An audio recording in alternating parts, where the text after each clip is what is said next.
Hi everyone, it's John and welcome to another edition of Cozy, Charming, Crazy Real Estate, where we talk about everything real estate. Today we're going to review 5 tips to help you buy a new construction home. And by new construction, we're talking about a home that has never been lived in before and is usually in a large subdivision, maybe a small or medium subdivision, doesn't matter, but it's being sold by a developer as a new home in a subdivision, and you are now going to go visit their on-site sales office to take a look.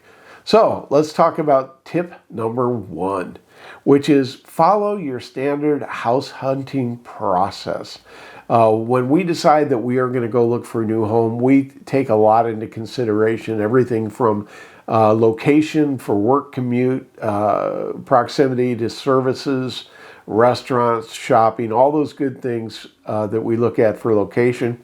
We're also going to have requirements for number of bedrooms, baths, size of the home, garage, number of garage spaces, maybe the size of the lot even. Anything that you would consider, any feature of a home you would consider in an existing home, you should also consider with a new construction home. So don't vary from your process. Write down what you think your priorities are and stick to them to the greatest extent you can. Tip number 2 is work with an agent.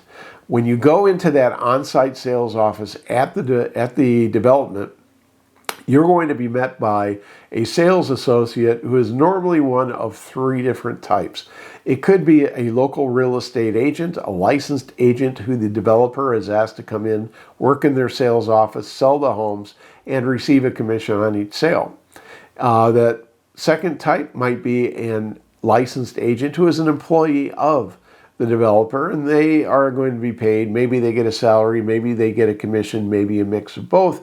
Either way, they are a licensed agent working for, as an employee working for the developer. And the third type might be a sales associate who maybe is not a licensed real estate agent, but in many states, such as here in California, if you are a developer and you're selling your own homes, you don't need to be licensed. And as an employee, you're basically part of the developer, therefore you don't need a license. However, that sales associate is probably very well trained. And whether they're any of the 3 types, the sales associate is there to watch out for the best interests of the seller, the developer, and you need someone who is watching out for your best interests. And that's why you should always have an agent. Tip number 2, always have an agent. Now, one other process difference between buying a new home and buying an existing home. You go to an existing home, you look at it, you like it, you tell your agent, make an offer. That offer is a contract that when the seller signs it, becomes a contract to buy the home. It works the exact opposite in a new construction home. When you go into the sales office, maybe you tour a home that is already completed and move-in ready. You might look at a home that is under construction, but you look at the plans, you kind of see where it is. You might drive by and the construction crews are working on it. Or you might be buying a home that is going to be built in a year, therefore you're really going off the architectural plans, even though you can see where the lot is. Either way, when you say, I want to buy that home, the paperwork, the contract is not filled out by your agent. It is filled out by the seller's agent, which in this case can be any of those 3 types of sales associates I talked about. So you definitely want an agent on your side reviewing that paperwork to make sure your best interests are guarded as well as that sales associate is guarding and looking out for the best interests of the developer. Now, do be careful when you bring in your agent. Understand how they're going to be paid. Now, many subdivisions do offer a commission for a buyer's agent because they want agents to bring buyers to their subdivision to look at their homes. And some of them say, well, you know, our homes are so hot, we don't need to pay anybody. We know that buyers are going to come here. And we will be happy to do all the paperwork for you. You don't need an agent. We're not going to pay agents. And if you do want an agent, Mr. Buyer, you're going to have to pay him yourself. Just ask and understand that up front to protect your agent so that they get paid for helping you. Tip number 3, track the dollars. If you buy a home and it's already built, it's ready to go, once you sign your contract, you're going to do your basic inspection, same as you would an existing home. But you're basically going to pay for something that's already built. There'll be no variations in the cost, and you'll close escrow at the number that, or near the number you estimated. That's a very good scenario. However, in our next scenario, which is the home is under construction, there are potential options that you can still pick, such as maybe a different kind of counter in the kitchen, whether you want granite or cement. All those types of things, you still have options, and each of those options have a price tag. Make sure you understand where the price is at the time you sign your contract, and then understand the price change that's put into effect each time you choose an option, whether that option makes the price go down or price go up. Keep track, because often you are presented with a whole sheet of options, which is great because now you can pick all sorts of things that meet your specific taste. But don't forget to look at the total price tag after you add up the cost of each option.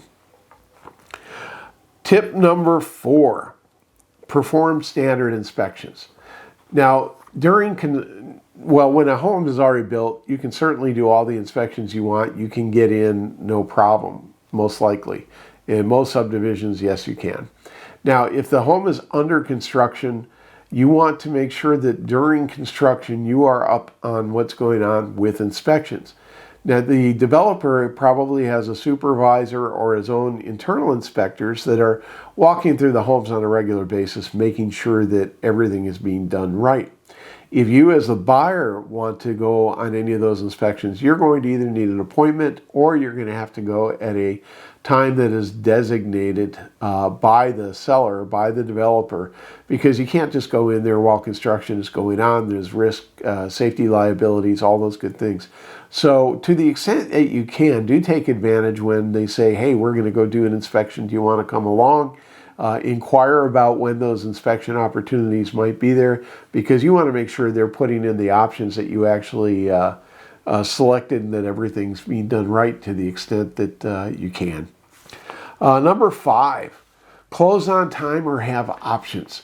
Now, when you buy a home that is under construction, or even a home that's going to be built in a year, maybe 2 years, depending on when they're rolling out that phase and what your contract says, sometimes things slip, and for a lot of different reasons. And what typically happens when schedules slip is costs go up. So you want to make sure that you understand what the potential escalators are, because if for any reason, your particular house is built farther in the future than you planned, and everyone has an understanding up front that prices are always going up, well, the developer does not want to pay more for those materials when your price is locked in. There's usually going to be some kind of an escalation clause based on time. So you want to make sure that those escalations do not break your budget, go above what you're prepared to spend, or you don't want the time that it's required to put together that house, to build it so you can move into it, to be farther out than meets your needs. You may say, well, I'm planning a move. I need to do this move in a year. They're saying they're going to be done with construction in a year. So I'm going to need a house in a year. If they can't provide it, you need to find a way to get out with as much of your deposit as you can. If they cannot meet the schedule that is in your contract. And again, that's why it's good to have an agent to review the contract and make sure that if either the price goes way outside your budget due to escalations, or the time that it takes to finish construction goes far beyond your needs, that you have a way to get out. So those are the 5 tips. If you have any other suggestions along these lines, tips that others could benefit from, please leave them in the comments below. If you have any questions, leave them in the comments below too. Also, If you like this video, please hit like. We appreciate it. We are going to be back next week with another edition of Cozy, Charming, Crazy Real Estate. So please hit subscribe, hit the little bell so you're notified. And also, before we go, if you ever have an idea or a question that you would like covered in an episode of Cozy, Charming, Crazy Real Estate, please leave that below too, and we'll see if we can address that question or issue. So until next week, take care. We'll see you soon.